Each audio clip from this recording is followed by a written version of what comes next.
What's up, everybody? Welcome back to your favorite New York Jets subscription podcast, Badlands. I'm your host, Joe Caporoso. A bit of a 4-in-1 podcast. It's an Insomnia Discord mailbag because it's recording late at night. I'm going to answer a couple Discord questions.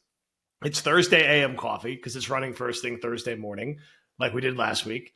It's a 12-pack, which we have to start bringing back because the Jets have games now with predictions for Jets Giants on Saturday. And it's a little bit of a business of Badlands update. So the classic late in the week 4-in-1 hybrid podcast. Let me start off the top by answering a couple Discord questions. Then I'll get into talking Jets Giants. I'll close with some business of Badlands. And then we'll be into one more day of, I think it's a light day of Jets training camp. I think it might just be a film day, off Friday, game Saturday. So the fireworks or the joint practices are pretty much wound down by the time that you are listening to this. So two ones I want to answer in the Discord. First one was from Grub18. If you had to pick a future player bet for the Jets this year, which one would you think hits? Example, Wilson over 925 yards. We're going to do a lot of these in some of our season preview podcasts, and we're going to hit on some of it at the live show. I've seen Wilson's number a few different amounts in a few different places. If it's 925 anywhere, I'm taking it in a heartbeat. He's been an 1,000-yard receiver all 3 years with a really bad quarterback and offensive coordinator situation. So I don't see any reason to expect with a 17-game schedule and with his new contract and with Engstrand, who we're excited about, with Fields, who, even if you don't think he'll be better passing than Rodgers was last year, he'll be a hell of a lot better than Zach Wilson, Trevor Siemian, and whoever else was rolling through a quarterback over the past couple of years for the Jets. So Wilson to exceed 1,000 yards, history tells you that he's going to get to that number. I like that a lot. I'm yet to see Breece Hall rush for 1,000 yards. I think I'd be more interested in his total yard bets if they're out there. Can you get something that, I don't know, gets him over like 1,400 or 1,500? Those are the main guys that I think you're going to go to. Mason Taylor, over 39 and a half receptions on the season, I think he's going to be in the 40s, maybe the low 50s with how involved he's going to be. Garrett's sort of the slam dunk one, though. Fields rushing ones will be interesting. I'm curious to see where that number finalizes, but I think Fields is an 800 to 900 yard guy rushing the football this year and runs for at least 5 or 6 touchdowns. So we'll see how some of those over-unders shake out, along with the Jets win total, which 5.5, 6.5, depending on where you look at it. I'm still at 7 and 10. Although another preseason game like the Packers, I might have to officially go up to 8 and 9 at the rate we're going. Other Discord question today from Alec about our good friend Breece Hall, who's a popular conversation topic. Thoughts on how the 2 recent running back deals plays into Breece? You got to think theoretically, if the Jets guarantee the tag money for year 1, you can do a 2 for 24, maybe with 14 guaranteed. That is a good deal for both sides. Wouldn't it be better to get that done today rather than Breece goes out and puts up 1,100 rushing yards and 600 receiving yards and a combined 10 touchdowns, which is a good problem to have, as opposed to waiting and giving him the James Cook deal? Economically, you can make that case, but I could understand, as pro Breece as I am and as much as I think Breece will be here all of this year, I could see the Jets having some reticence in doing that because they haven't seen him in this offensive system yet, and he hasn't really been healthy the last couple of years. And I wonder if they just think, with how the salary cap's going to evolve and how their cap situation is going to evolve, that they're comfortable just being patient and seeing if they're going to use the franchise tag, seeing if guys like Allen and Davis can actually handle bigger roles, which we don't know for sure yet. It's hypothetical. We don't know if they definitely can. So in short, I just think they're going to be patient. I think there's a lot of questions that still need to be answered with this running back room, from Breece, from Braylon, from Davis. Is Breece really going to properly function as that wide receiver too? Can Braylon Allen be the guy he was against the Titans all season? Can Isaiah Davis, stay healthy and be more than a little bit of a flash in the pan and do it every single week? I just think they're going to keep their powder dry, and the next places they're going to spend are the interior offensive line, whether that's AVT, whether that's John Simpson. And then when I think you get into next year, is it Will McDonald? Is it Jermaine Johnson? I just they're going to be patient with Breece everywhere across the board is how I'm generally expecting it. So we'll see. All this Breece chatter, I think, will calm itself, and I think he's going to be really, really involved week one and have 13, 14, 15 carries, 4 or 5 catches, and be as much of the centerpiece as the Jets offense as he's been many times in the past. And I think he'll be very effective for Tanner Anstrand and Justin Fields. Talking Jets Giants for this weekend, I think the Jets are going to be very cautious with Quinnen Williams. They're going to be very cautious with Sauce Gardner. We're not going to see Tyrod Taylor. We're not going to see Isaiah Davis. We're not going to see Thomas at corner. Beyond that, I think you'll see the Jets play roughly a half, maybe a little. The starters overall, I think Fields will play deep into the second quarter. I think, Breece will get a handful of touches. Braylon Allen will be plenty involved. I think you'll see a good amount of Donovan Edwards in the first half and getting run against a first and second string defense versus just a third and fourth string defense to take advantage of Davis being out. He'll probably also get a chance as a returner, and the Jets are going to see if he could have any potential pop there.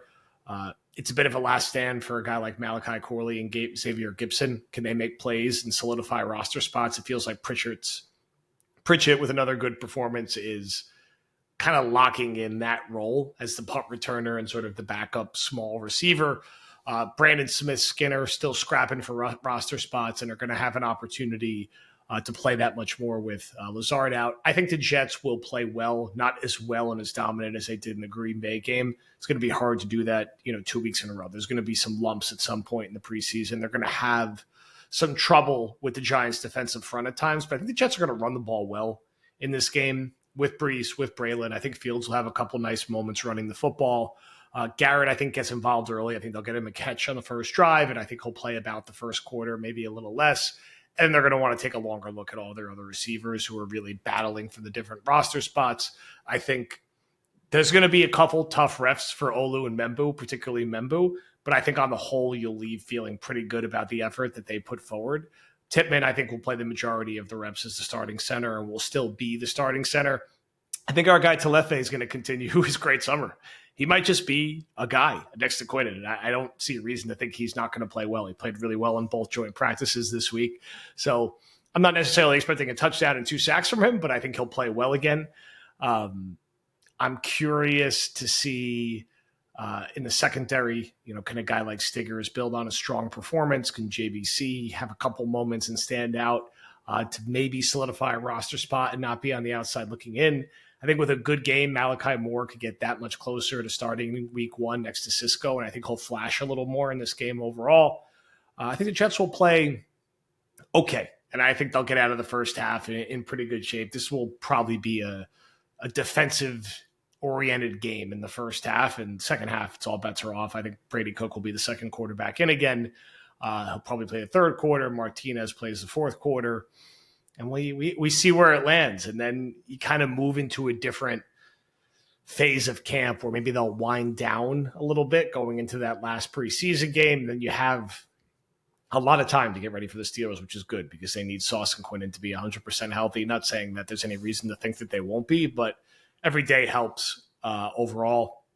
If for whatever reason you're betting preseason football straight up, always skew towards the unders in the first half unders.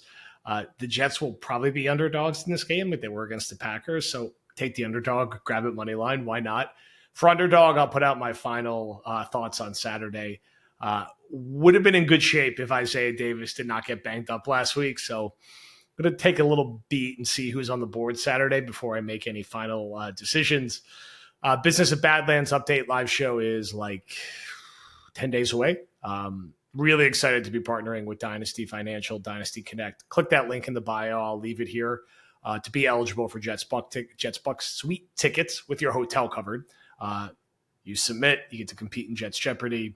You win suite tickets or a jersey, or we have so much stuff to give away at this event between Dynasty and Patreon. It's going to be interesting. Tickets are really starting to flow in now.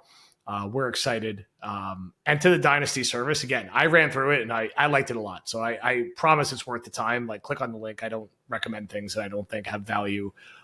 Feel the same way, of course, about Underdog and Magic Mind and Patreon and anyone else that we're working with. So give that a check. Putting on events it's a whole different beast, man. It's a lot of work. It's a lot of logistics. It's awesome and exciting to have brand sponsors involved, but that in itself is an account management job and task. And, a big thank you to members of the greater Badlands community who help some of these deals get in and move through. Our guy Nicholas helped a lot with Dynasty. Patreon was a team effort, working with Stout and Budweiser to organize some of the logistics. We're going to be working with the same production team, PO Creative, that we worked with, PO Collective, that we worked with on the first live show. So we know we're in good hands. And if you were at Printer's Alley, we're in good hands. And, just being a week out, tying all those loose ends together and making sure that we're going to have a good experience. And I think what you'll see with this live show, the flow will be a little different than the first one. I think what we learned from the first one, it was a lot of time on stage, a lot of time talking, and we want more time to kind of hang out with everyone, honestly. So there'll be less time of like dedicated segments. It will be a little more free flowing. We'll have some more competitive elements like Jets Jeopardy. There'll be a little bit of an intermission, and we'll have sort of a wider range of people getting opportunities to talk on stage. So it's not just me droning on for 2.5 hours. So I'll of course spend plenty of time up there at the front end and at the back end with CR, but it's exciting. And I'm excited about a lot of the different people who are going to come out. And, we'll talk about that more as we get to next week and it gets here. And, beyond that, we passed 4,600 patrons, which is awesome. And again, a big thanks to Bobby for his help with all the marketing work we've been doing. It's been a nice uptick. Them playing so well against Green Bay certainly didn't hurt. Anytime the team plays well, it helps the business, which, again, if we could have one or two good seasons, it'd be nice to see what the impact would be on Badlands. Social media has been humming. Mark's been a great addition to the team, and I'm a big nerd with the social media stuff. That was my first job in media and sort of my core actual profession. If I always default to saying social media or social media programmer, even though it's not my job anymore, and very happy with our thumbnails and our captions and our stuff looking a little more professionalized. And that's going to be a big ongoing process. We're going to have a couple of different elements of meetups throughout the year. As those things get closer, we'll share more details on. I'm really trying to keep the focus on the live show right now. Still pushing out some different pieces of merch while looking at some other things with a new website that's a little cleaner for the Badlands, toj.com, making that a little more searchable and intuitive and easier to use. Not all these things have to happen at once. Bluntly, it's content over everything and content volume over everything when we're in the time of the year that we are right now. We want to have as many high quality episodes out as possible. And I really liked how our game day flow worked. And we're working out the kinks now. It's the preseason. That's what it's for. Having the Jetheads pregame show, which will be a regular thing for us all year, having that have a call-in function is a nice, needed, overdue addition to our slate. Anytime CR and I can hop on immediately after and do an initial reaction, those are among our most popular podcasts. And if you listen to us, we can't really do that in the regular season because CR has got to do SNY. So it takes a couple hours for us to get something live on the feed. So to be able to, rip those out in the preseason is always a positive. And I just really liked how everything flowed Saturday night into Sunday. And we'll build on that this weekend. And feel like we added a lot this offseason going into the regular season, which in of itself is a different beast than how we handle offseason coverage, as anyone could imagine, but feel like we're equipped for it. So excited to do everything we need to do for Jets Giants. And, a lot of discussion next week, of course, is going to be about getting everyone together in person. And then it's week one. And I'll be out at week one. I'll be bouncing around to a few different tailgates. I'll share more information as it gets closer. I'm just excited to go to the game. I'll be going with some members of my family and some friends. And I just haven't got to go to a home opener for a while. And, I'll podcast on the side of the highway after. I'll make sure we get our episode live. But I'm a fan, and I do want to go to the goddamn home opener. I'm excited about it. So good week. Thank you, everyone, for listening. Appreciate all the support. If you haven't gotten your ticket yet, badlandstoj.com. I think we sold about 140, 141. Got another 20 or 30 guests on top of that. We'll be rolling through. So let's get 200 people in the room again like we did last time. Thank you, everybody, and I will talk to you soon.